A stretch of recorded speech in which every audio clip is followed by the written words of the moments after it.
नमस्कार दोस्तों, मैं शत्रुघ्न कुमार। आज हम देखेंगे ओम का नियम, जो क्लास 10 के लिए ये बोर्ड में पूछे जाने वाला सबसे ज़्यादा प्रश्न है। आज इस ओम का नियम या ओम सलाह के बारे में हम बताएंगे। ओम सलाह ये क्या है, नियम इसका क्या है और यह उत्पत्ति क्यों किया गया था ओम का नियम। तो चलिए चलते हैं ओम का नियम। ओम का नियम एक वैज्ञानिक था, जर्मन का था, जिनका नाम था जॉर्ज साइमन ओम।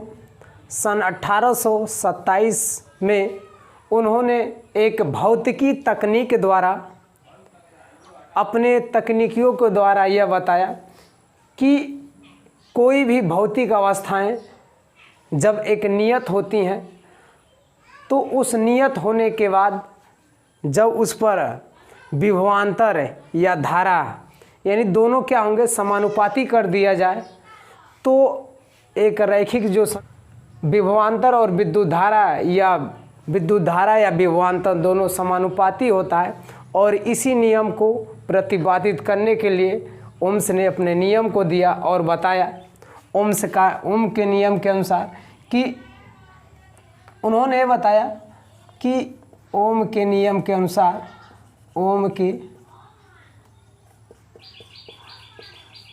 नियम के अनुसार किसी भी यानी नियत ताप बोला जाएगा, नियत ताप तथा किसी भी भौतिक अवस्थाएं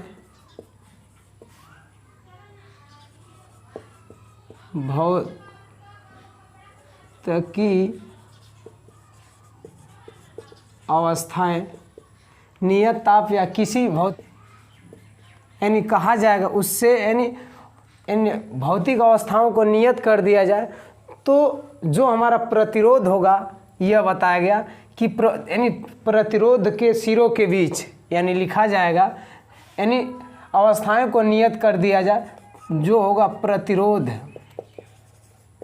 के सिरों के बीच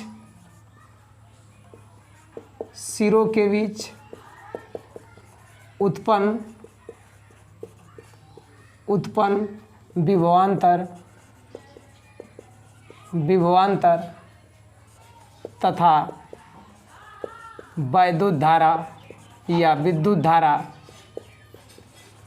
धारा के समानुपाती होता है। ओम के नियम के अनुसार यह बताया गया कि किसी भी नियत ताप यानी कोई भी भौतिक अवस्थाएं के यदि ताप को नियत कर दिया जाए तो जो प्रतिरोध होगा, प्रतिरोध के सिरों के बीच उत्पन्न विभवांतर और विद्युत धारा दोनों समानुपाती होगा।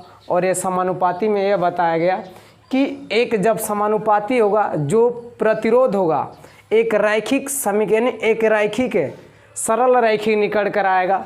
और उस सरल रैखिक के थ्रू मैं अभी ग्राफ के थ्रू उसे मैं अभी शो कर रहा हूँ। तो सबसे पहले देख लिया जाए ओम का नियम यही है कि ओम एक वैज्ञानिक था और यह जर्मन का वैज्ञानिक था। सन 1827 में इन्होंने अपने नियम को प्रतिपादित किया और इस नियम में उन्होंने विद्युत धारा और विभवांतर और विद्युत धारा के संबंध को स्थापित किया। और इसी संबंध को स्थापित करने के लिए ओम का नियम यानी अपने ही नाम पर ओम का ही नियम रख दिया। और रखने के बाद एक उसने अपने नाम के ऊपर एक परिभाषा बनाया और बनाया कि ओम के नियम के अनुसार यानी कोई भी नियत ताप हो, यानी ताप को क्या किया जाए, नियत कर दिया जाए तथा भौतिक अवस्थाएं यानी भौतिक अवस्थाओं को यानी कोई भी भौतिक अवस्थाएं भी वो भी नियत हो जाए। और जो प्रतिरोध हो, प्रतिरोध के सिरों के बीच जो उत्पन्न विभवांतर तथा विद्युत धारा के समानुपाती होता है। तो यह देखा गया जो समानुपाती होता है यानी विभवांतर और विद्युत धारा के समानुपाती होता है, यानी V बराबर होता है समानुपाती यानी धारा, यह बताया। ओम्स ने यह बताया कि जो विभवांतर है, यानी जो विभवांतर V से दर्शाते हैं और जो धारा होगा I से दर्शाते हैं, यह देखिए ये समानुपाती का चिन्ह है, जिसे इंग्लिश में कहते हैं डायरेक्टली प्रोपोर्शनल कहते हैं। जब डायरेक्टली प्रोपोर्शनल जब हटेगा तो एक हमारा नियतांक आएगा, जिस नियतांक को हम R कहते हैं। R हमारा क्या है? एक नियतांक है। क्या है? नियतांक है।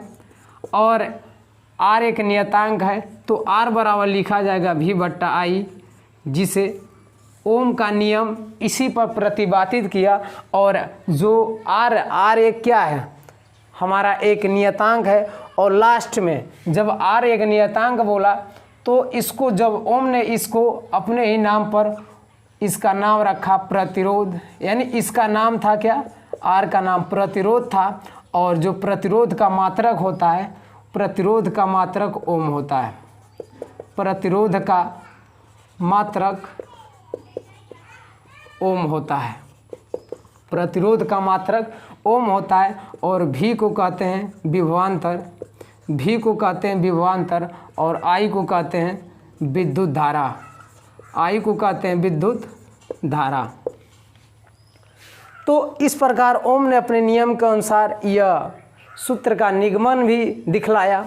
और इसके साथ साथ विभिन्न जो इनके सिंबल है, जैसे R को कहते हैं प्रतिरोध, और प्रतिरोध का मात्रक ओम होता है। प्रतिरोध का मात्रक ओम होता है, जिसका जो संकेत होता है यह ओम का देखिए संकेत है, यह ओम का संकेत है। और V से कहते हैं विभवांतर और I से कहते हैं विद्युत धारा। तो यह जो नियम था, ओम के नियम ने यह अपने नियम पर बता दिया, शो करा दिया। लेकिन लास्ट में ये भी बताया कि यह जो नियम है हर एक भौतिक या किसी भी इलेक्ट्रॉनिक वस्तुओं पर या सब पर नियम काम नहीं करता है, क्योंकि कुछ ऐसे वस्तुएं हैं, कुछ ऐसे इलेक्ट्रॉनिक वस्तुएं उन पर नियम एक काम नहीं करता। जैसे डायोड, डायोड जो होता है वो ओम के नियम पर एक कार्य नहीं करता है। के बारे में बता दिया जाए तो इसका जो ओम का नियम है, ओम का नियम गलत हो जाता है। इसीलिए कुछ ऐसी भौतिक अवस्थाएं हैं या भौतिक जो वस्तुएं वो ओम का नियम लागू नहीं करता है। जैसे कि डायोड होता है, यह ओम के नियम को ये पालन नहीं करता है, और पालन तभी करेगा तब ओम का नियम का। इसका देखिए कुछ चित्रण भी हम आपको दिखला दे रहे हैं। चित्रण ये होगा, जैसे कि ये देखिए, इस पर हम 0 से स्टार्ट करेंगे, 1 2 3 4 5 6, इसे लिखेंगे 01 02 03 04 05 06। इसे यहाँ से 2 से स्टार्ट करेंगे, 2 4 6 8 10 11। और यहाँ से एक रैखिक हमारा सरल रैखिक निकल कर आएगा रेखा। और इस पर हम इस ओम के नियम को V और I के संबंध में क्या कर देंगे? स्थापित कर देंगे। और ओम ने यही बताया था कि कोई भी जब यानी नियत ताप कर दिया जाए तो उसके बीच का जो रैखिक जो स्थिति होगी, यही एक रैखिक समीकरण है। यही जो रैखिक स्थिति, जो रैखिक रेखा होगा, यही हमारा बताता है कि V जो होगा, इस पर जो विभवांतर होगा, इस पर जो V या विभवांतर कहेंगे, इस पर जो विभवांतर होगा और इस पर जो विद्युत धारा होगा, जो विद्युत धारा होगा, इस दोनों के बीच का जो संबंध होगा एक रैखिक होना चाहिए। और इसी रैखिक को जो फॉलो करेगा वो ओम का नियम फॉलो करेगा। अगर वो इस रैखिक को जो फॉलो नहीं करेगा वो ओम का नियम फॉलो नहीं करेगा। इसीलिए ओम ने अपने ही नियम पर यह बता दिया कि कोई भी भौतिक अवस्था यानी ताप अगर नियत कर दिया जाए, किसी भौतिक अवस्थाओं को नियत कर दिया जाए, तो उसके सिरों यानी जो प्रतिरोध होगा, प्रतिरोध के सिरों के बीच का जो विभवांतर और विद्युत धारा होगा वो समानुपाती होना चाहिए। क्या होना चाहिए? समानुपाती होना चाहिए। जो समानुपाती का आप देख रहे हैं यहाँ पर आपको फार्मूला के थ्रू जो संकेत है, संकेत और फार्मूला के थ्रू हम निकाल दिए हैं। और लास्ट में आप देख रहे हैं कि जो रेखांकिक है यह समानुपाती का जो पालन करते हुए एक रेखांकिक का भी पालन कर रही है, इसलिए ये ओम का नियम लागू हो रहा है। लेकिन डायोड जो है, डायोड आगे मैं इस वीडियो में, आगे की वीडियो में बताऊंगा डायोड क्यों नहीं इस ओम का नियम का पालन करता है।